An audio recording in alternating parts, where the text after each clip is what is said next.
அரசு பதவியிலிருந்து விலகும் IAS மற்றும் உயர் அதிகாரிகள் அதற்கான காரணங்கள் குறித்த விவாதம்.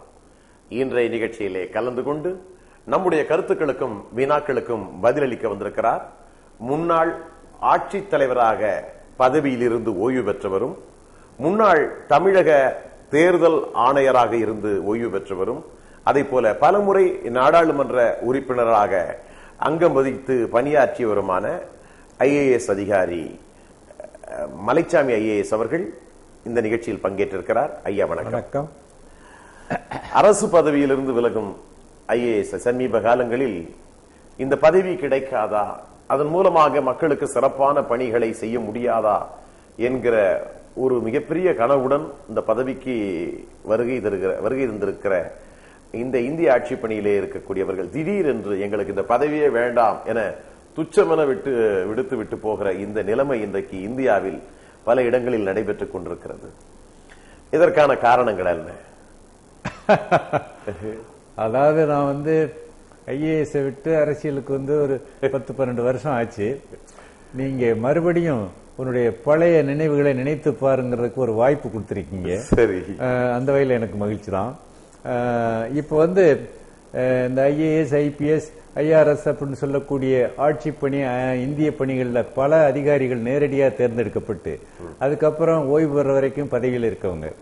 நீங்க சொல்றத பார்த்தா இப்போ உள்ள சூழ்நிலையில அவங்க ராஜினாமா பண்ணிட்டு போறாங்க.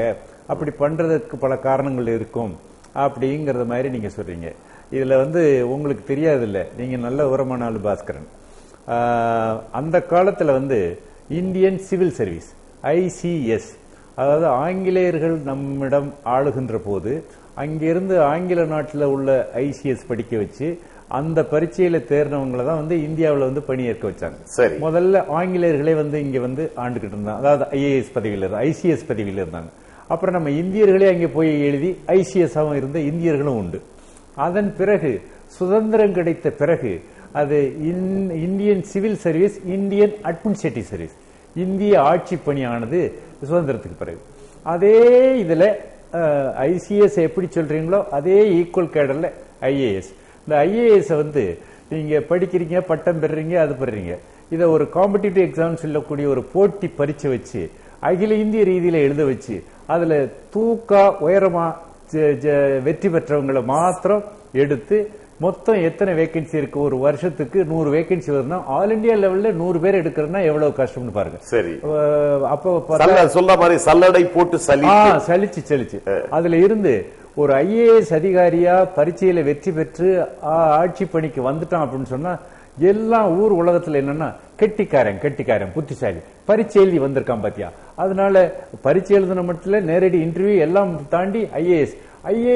இன்னைக்கு கூட பாஸ்கரன் பிள்ளையில போய் கேட்டா கூட என்ன ஆக போறேன், நான் IAS ஆக போறேன். IAS இப்ப அதுக்கு கொஞ்சம் மரியாதை குறைச்சுன்னு நீங்க சொல்லுவீங்க. அந்த அளவுக்கு கௌரவமான ஒரு பதவி, மரியாதைக்குரிய ஒரு பதவி ICS, IAS அன்னைக்கும் சரி இன்னைக்கும் சரி. இது என்னுடைய அபிப்பிராயம். ரெண்டாவது இல்ல, இது ஒரு கௌரவமான பதவி அல்லது எல்லோரும் விரும்புகிற ஒரு பதவி, உயர்ந்த பதவி என்பதில் மாற்று கருத்துக்கள் கிடையாது. ஆனால் தற்பொழுது அப்பேற்பட்ட அந்த உயரிய பொறுப்பே கூட வேண்டாம் என்று உதறிவிட்டு மல்டிநேஷனல் நிறுவனங்களில் பணியாற்றுவதை விரும்பக்கூடியவர்கள், ஏன்னா சர்வீஸ் பொது சேவைத்துறை என்கிற அடிப்படையில் வந்தவர்கள், அதற்கு பிறகு இன்றைக்கு மல்டிநேஷனல் நிறுவனங்கள் காட்டுகிற ஆசையின் காரணமாக அதை விட்டு விலகி செல்லுகிறார்களா அல்லது உண்மையிலேயே அவர்கள் ஓடுவதற்கான காரணங்கள் என்ன என்று கேள்வி. இதை நீங்க கூர்மையா பாத்தீங்கன்னா இப்போ அங்க எங்குமாக ராஜினாமா பண்ணிட்டு போயிடுறாங்க 1-2 பேர். IASல இருக்கு, IPSல இருக்கு. ஆனா அந்த மாதிரி எண்ணிக்கை ரொம்ப குறைவு தான். அந்த மாதிரி என்ன காரணமா இருக்குன்னு சொல்லி நீங்க கணிச்சு பாத்தீங்கன்னா அவங்க ராஜினாமா பண்ணவங்கள்ட்ட கேட்டு அல்லது அவங்க நண்பர்கள்ட்ட கேட்டு பார்த்தோம்னா என்ன காரணங்கள் படுதுன்னா, ஒண்ணு அவங்க குடும்ப சூழல், அதாவது குடும்ப சூழ்நிலை சம்பந்தமா இதை விட்டுட்டு பதவி விட்டுட்டே போயிடலாம். இப்போ உதாரணத்துக்கு அமெரிக்காவுக்கு போயிடறான்னு வச்சுக்கோங்களேன், அல்லது இது நம்ம இந்த ஸ்டேட்டே நமக்கு பிடிக்கல வேலைக்கு போகலாம், இப்படிங்கிற மாதிரி குடும்ப காரணங்கள் ஒண்ணு. ரெண்டாவது அவங்களுக்கு நீங்க சொன்ன இந்த பணத்தாசை, கிரீடினஸ் சொல்றாங்க பாருங்க, பேராசை. இப்போ ஐஏஎஸ் அதிகாரிகள்ல என்ன நீங்க பாத்தீங்கன்னா வெவ்வேறு கேடர், ஜூனியர் கேடர், சீனியர் கேடர், செலக்ஷன் கிரேட், அது இது சூப்பர் டைம், சீஃப் செக்ரட்டரி கேடர், கடைசி 15,000 ரூபாயில ஆரம்பிச்சு 80,000 ரூபாயில நின்று போதுங்க. இப்ப நீங்க ஒரு மல்டிநேஷனல் கம்பெனில ஒரு கெட்டிக்காரனுக்கு நீங்க கொடுக்கீங்கன்னா எடுத்த எடுப்புல 1 லட்சம் ரூபாய் கொடுக்குறேன். ஆக எடுத்த எடுப்பிலேயே 1 லட்சம் ரூபாய் கிடைக்கிற இவனுக்கு இவன் ரிட்டையர் ஆகிற போதுதான் 80,000 ரூபாய் கொடுக்குது. ஆக பணத்தை நீங்க ஒப்பிட்டு பார்க்கும்போது, வேற வாய்ப்புகளை ஒப்பிட்டு பார்க்கும்போது இது ரொம்ப ரொம்ப ரொம்ப ரொம்ப கம்மி. இல்ல இப்ப நீங்க சொல்றதெல்லாம் பாத்தீங்கன்னா கடந்த கால நிகழ்வுகள் அப்படின்னு ஆயிப்போச்சு. இப்போ இந்திய திருநாட்டில் பல்வேறு விதமான சட்டங்கள் உருவாகி இருக்கின்றன. அந்த சட்டங்கள் இவர்களை படாத பாடுபடுத்துகிறதா? அதாவது தகவல் அறியும் உரிமை சட்டம், அதே நேரத்தில் பல்வேறு விதமான சட்டங்கள், அதற்கு இவர்கள் கையெழுத்து போட்டு வெளிப்படையாக தகவல்களை கொடுக்க வேண்டிய ஒரு சூழல், இந்த மாதிரி நிகழ்வுகள் இந்த பணியே வேண்டாம் என்று ஒதுங்கி ஓடுவதற்கு காரணமாக இருக்கிறதா? அது ஒரு சிறு காரணமா சொல்லலாமே தவிர, ஒரு ஐஏஎஸ் அதிகாரியா வரணுங்கிறப்பவே அவருக்கு ஒரு சின்ன பின்னணி உருவாகுங்க.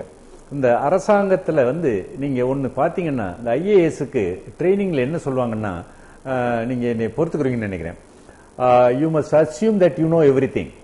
உனக்கு எல்லாம் தெரியும் என்பதை நீயே அஸ்யூம் பண்ணிக்கொள். ஆக ஐஏஎஸ் அதிகாரி இன்னைக்கு டைரக்டர் அக்ரிகல்ச்சர் தெரியவில்லை என்று சொன்னாலும் கூட தெரிந்த மாதிரி காட்டிக்கொள்ள. ஆனா கெட்டிக்கார அதிகாரி என்ன பண்ணுவான்னா, we must assume that we know everything மாதிரி ஒவ்வொரு துறையிலையும் தான் கெட்டிக்காரன். ஒரு ஹெட் ஆஃப் தி டிபார்ட்மெண்ட், ஒரு செக்ரட்டரி ஆஃப் தி டிபார்ட்மெண்ட் அப்படின்னு சொன்னா, அங்க உள்ள அத்தனை டெக்னிக்கல் பர்சன்ஸ் பூரா மேக்கன்னு சொன்னா இவனுக்கு எவ்வளவு கெட்டிக்காரத்தினர். நீங்க தான் ஏற்கனவே சொன்னீங்களே, கெட்டிக்காரத்தனம் உள்ள பரீட்சையெல்லாம் எழுதி வர்ற, அதனால அவன் நுணுக்கமானவன், கெட்டிக்காரன், புத்திசாலிங்கிறதுல எந்த ஆட்சேபனையும் இல்லை. இல்ல இப்பதான் சொல்றேன், ஆளுமை பண்புகள், தலைமை பண்புகள், கல்வி, பொருளாதாரம், அரசியல், இவைகளில் கற்று தேர்ந்தவர்கள், விவரமானவர்கள் தான் அதிலே வருகிறார்கள். அப்படிப்பட்டவர்கள் கூட இதில் தாக்குப்பிடிக்க முடியவில்லை என்பதற்கு ஒரு சூழல் ஏற்படுகிறது.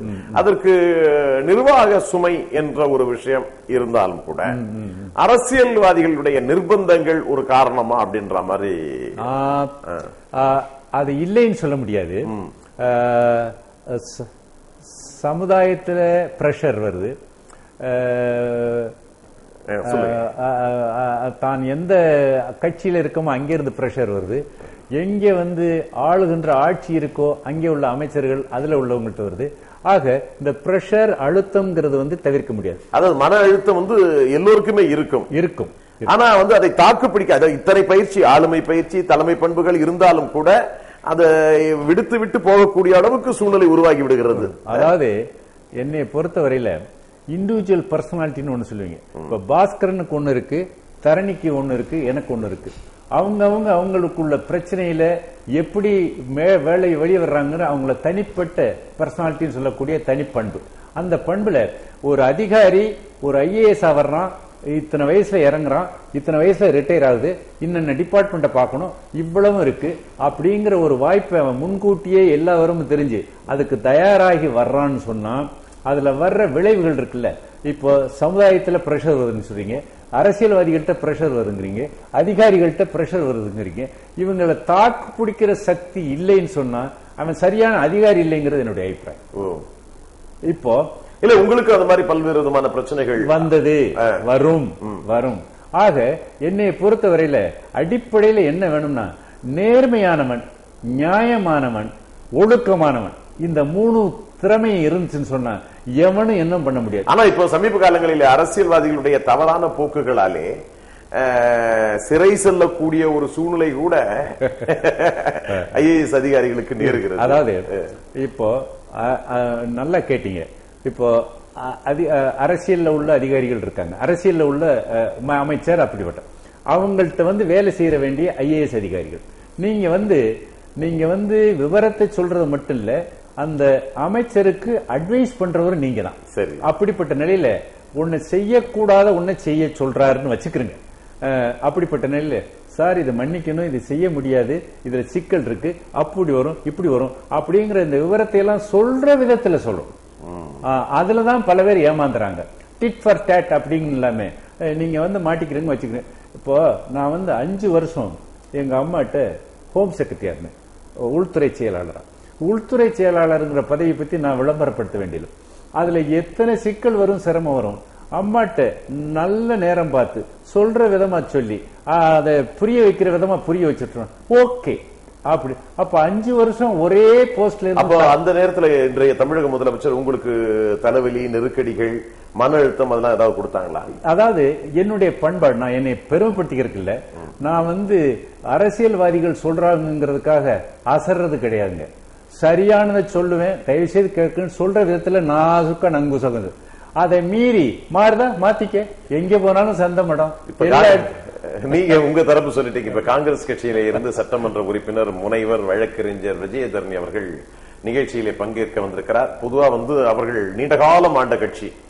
அப்போ நிர்வாகிகள், அதாவது அரசு அதிகாரிகள், ஐஏஎஸ் அதிகாரிகள், ஐபிஎஸ் அதிகாரிகளை அந்த கட்சி தேசிய அளவில் அணுகி இருக்கிற போக்கு என்பது ஒரு பெரிய பிரச்சனை. ஆக தேசிய கட்சியான காங்கிரஸ் கட்சி, அதுவும் அவர்கள் ஆண்ட காலகட்டங்களில் பல ஐஏஎஸ் அதிகாரிகள் தாக்கு பிடிக்காமல் பல மாநிலங்களில் ஓடி போயிருக்கிறார்கள். அதே மாதிரி டெல்லி தலைநகர்களிலும் பல சம்பவங்கள் இப்படி நடந்திருக்கிறது.